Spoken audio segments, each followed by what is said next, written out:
Esta es la historia de gente corriente que lo arriesgó todo por volver a probar la libertad. ¿Estás listo para conocer las 10 fugas más espectaculares que desafiaron al hormigón y a la tiranía? Arrancamos la lista en los primerísimos días del muro. El 15 de agosto de 1961, solo 2 días después de que empezara a levantarse, la barrera en la esquina de Rupinerstraße y Bernauerstraße era poco más que un rollo de alambre de púas. Allí estaba de guardia Konrad Schumann, un joven soldado de 19 años. Durante horas había estado viendo con el corazón en un puño cómo esa alambrada separaba a la gente, presenciando escenas desgarradoras de familias que no podían reunirse. Desde el otro lado, desde el oeste, una multitud empezó a gritarle que pasase. Un coche de la policía de Berlín Occidental se detuvo, esperando. Schumann estaba en una encrucijada. Su deber contra su conciencia. El miedo a que sus propios compañeros le dispararan contra su deseo de libertad. Y entonces, en un segundo que quedaría para siempre congelado en el tiempo, tomó una decisión. Tiró su cigarrillo, echó a correr con todas sus fuerzas y, con un salto increíble, voló por encima del alambre, soltando su fusil en el aire. El fotógrafo Peter Levin capturó ese preciso instante, creando una de las imágenes más icónicas del siglo XX. El salto de Schumann fue mucho más que una huida. Se convirtió en el primer gran símbolo de desafío contra el muro de Berlín. Si hubo un lugar que se convirtió en el epicentro de la desesperación en esos primeros días, esa fue la calle Bernauerstraße. Aquí pasaba algo increíble. Los edificios del lado este daban directamente a Berlín Occidental. La libertad estaba, literalmente, al otro lado de la acera. Para los que vivían ahí, solo había que dar un salto. En esas primeras semanas se vieron escenas de pura desesperación. La gente tiraba sus colchones a la calle y saltaba desde las ventanas de los pisos más bajos, muchas veces ayudados por los bomberos del oeste que esperaban abajo con lonas de rescate. Una de las imágenes más famosas es la de Frida Schulze, una viuda de 77 años, descolgándose por la ventana de su piso mientras los bomberos la esperaban. Pero no todas las historias acabaron bien. Ida Sigman, de 58 años, se convirtió en una de las primeras víctimas del muro al morir después de saltar desde su apartamento del tercer piso. La reacción de la RDA fue tan rápida como brutal. Tapiaron cada ventana y cada puerta. Al final, demolieron los edificios enteros para crear la Franja de la Muerte. Pero durante un breve y dramático tiempo, esas ventanas fueron la última puerta hacia la libertad. Si no podías saltar el muro, ¿qué tal atravesarlo a toda velocidad? Eso mismo pensó Harry Detterling, un maquinista de Alemania Oriental. En diciembre de 1961, las vías que unían los dos Berlines aún no estaban del todo levantadas. Detterling, que no aguantaba más el régimen, trazó un plan al que llamó el último tren a la libertad. La noche del 5 de diciembre, mientras conducía su tren de pasajeros, en vez de parar en la última estación del este, tomó una decisión que lo cambiaría todo. Le dijo a los pasajeros que no estaban en el ajo, que había un problema técnico, y les pidió que bajaran. Y entonces, con su familia, su fogonero y otros 25 cómplices más a bordo, pisó el acelerador a fondo. El tren embistió las barreras, reventó las débiles fortificaciones y entró a toda máquina en la estación de Spandau, en Berlín Occidental.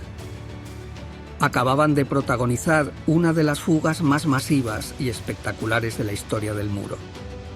Como te puedes imaginar, al día siguiente las autoridades de la RDA reventaron las vías para que nadie más pudiera repetir la hazaña. Y si te está gustando el video, cruza el muro, dale like y suscríbete. No todas las fugas necesitaban maquinaria pesada.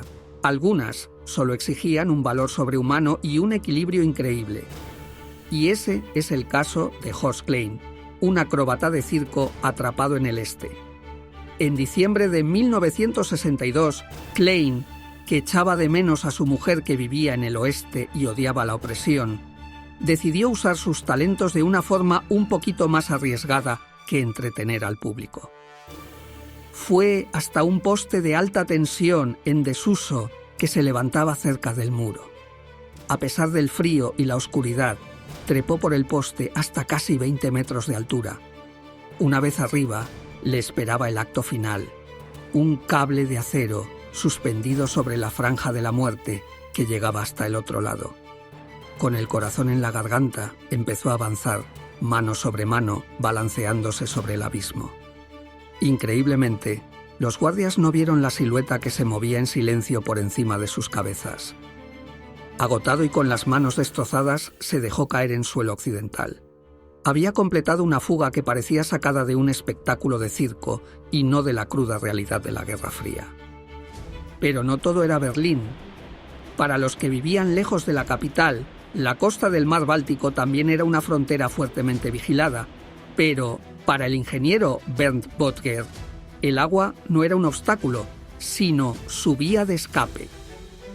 Böttger se pasó años diseñando y construyendo un mini submarino en su sótano, totalmente en secreto. Su creación, a la que apodó el Delfín, era una auténtica maravilla de la ingeniería casera, con apenas unos metros de largo y un motor de motocicleta.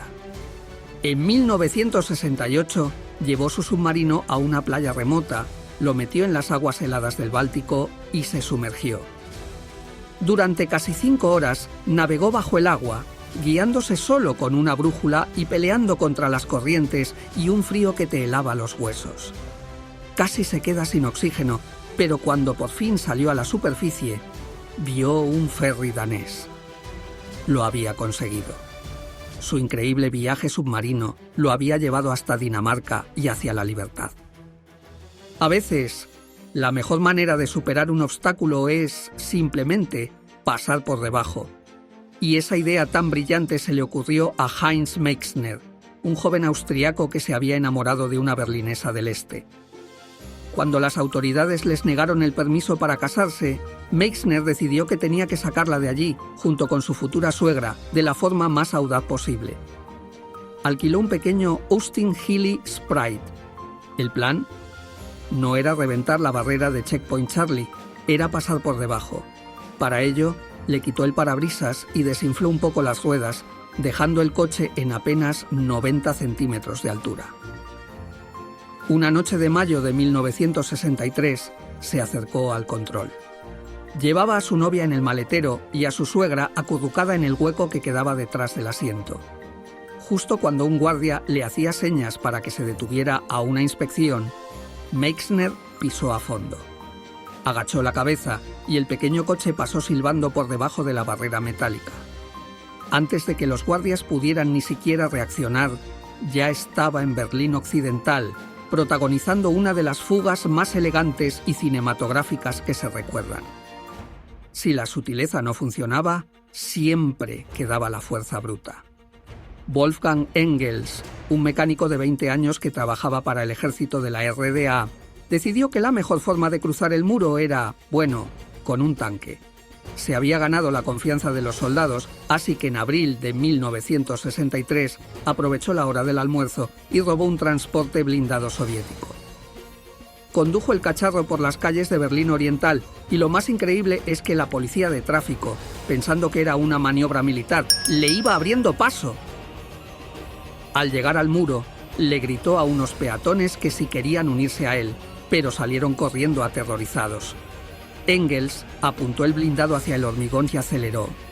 El impacto fue brutal, pero el muro aguantó. El vehículo se quedó atascado y solo había abierto un agujero a medias. Aturdido, Engels intentó salir y trepar, pero se quedó enganchado en el alambre de espino. Los guardias abrieron fuego y le hirieron 2 veces. A pesar del dolor y el pánico, consiguió soltarse y cayó al otro lado. Su método fue una salvajada que casi le cuesta la vida, pero su determinación era a prueba de balas, literalmente. A veces la idea más loca es la que mejor funciona y ese es el caso del BMW Z. Este coche burbuja era tan diminuto que parecía imposible esconder a alguien ahí dentro, y justo por eso era el vehículo perfecto. Los guardias casi nunca se molestaban en registrarlo a fondo. El cerebro de la idea fue Klaus Gunther Jacobi, un mecánico que quería ayudar a su amigo a escapar. Modificó su iseta de una forma súper ingeniosa. Creó un compartimento secreto junto al motor, donde antes iba la rueda de repuesto y parte del depósito de gasolina, que cambió por uno minúsculo de 2 litros. En mayo de 1964, su amigo se metió como pudo en ese escondite de juguete y Jacobi condujo hasta la frontera. Aunque estaba muerto de nervios, los guardias le dejaron pasar sin más. Ni se imaginaron lo que llevaba. Y lo mejor es que el método funcionó tan bien que ese mismo Isetta y otros coches modificados sirvieron para sacar al menos a 9 personas más del Berlín Oriental. Mientras en la superficie se vivía con miedo, bajo las calles de Berlín se estaba librando una guerra silenciosa. Se cavaron más de 70 túneles para escapar, pero ninguno es tan famoso como el Túnel 57. Se llama así por las 57 personas que consiguieron escapar por él en 2 noches de octubre de 1964. Fue una auténtica obra maestra de la ingeniería clandestina, excavada durante 5 meses por un grupo de estudiantes del oeste. Medía 145 metros de largo y estaba a 12 de profundidad para que nadie lo detectara. Imaginen el trabajo. Las condiciones allá abajo eran un infierno, apenas había oxígeno, los derrumbes eran un peligro constante y había riesgo de inundaciones. Cuando por fin conectaron con el sótano de un edificio en el este, empezó la operación para sacar a la gente. Fue un éxito total, hasta que en la segunda noche los descubrieron. En medio del caos, un guardia de la RDA murió, algo que la propaganda comunista usó durante años para manchar su historia. Pero, a pesar de ese final trágico, el Túnel 57 es y será el escape subterráneo más exitoso de la historia del muro. Y llegamos al número 1. Una historia que es, probablemente, la más audaz, poética y espectacular de todas. La de 2 familias que decidieron que no iban a pasar por debajo ni a través del muro. Iban a pasar por encima, volando en un globo aerostático que ellos mismos construyeron.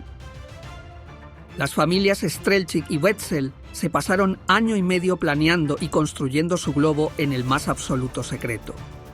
Peter, mecánico, y Günther, albañil, diseñaron el quemador y la góndola. Pero el mayor reto era el propio globo. Tuvieron que comprar kilómetros de tela, de tafetán y lona, comprando trozos pequeños en tiendas distintas para no levantar sospechas. Y sus mujeres, Doris y Petra, se pasaron semanas y semanas cosiendo todo en una vieja máquina de coser. El primer intento fue un fracaso. El globo se estrelló justo antes de la frontera y tuvieron que volver a pie, dejando allí el globo. La Stasi, la temida policía secreta, lo encontró y empezó a buscarlos por todas partes. Con el tiempo en su contra, construyeron un segundo globo a toda prisa, más grande y mejor. Y en la madrugada del 16 de septiembre de 1979, las 2 familias, 8 personas con 4 niños entre ellos, se elevaron hacia el cielo. Fueron 28 minutos de puro terror, luchando contra el viento y el miedo a ser abatidos. Aterrizaron de golpe en un bosque. No tenían ni idea de dónde estaban hasta que vieron un coche de policía de Alemania Occidental. Estaban a salvo. Su huida es leyenda, la prueba definitiva de que el espíritu humano siempre encuentra la forma de volar por encima de la tiranía. Y aquí te dejo el video del escape más famoso de la prisión de Alcatraz. Dale like y suscríbete. ¡Hasta la próxima!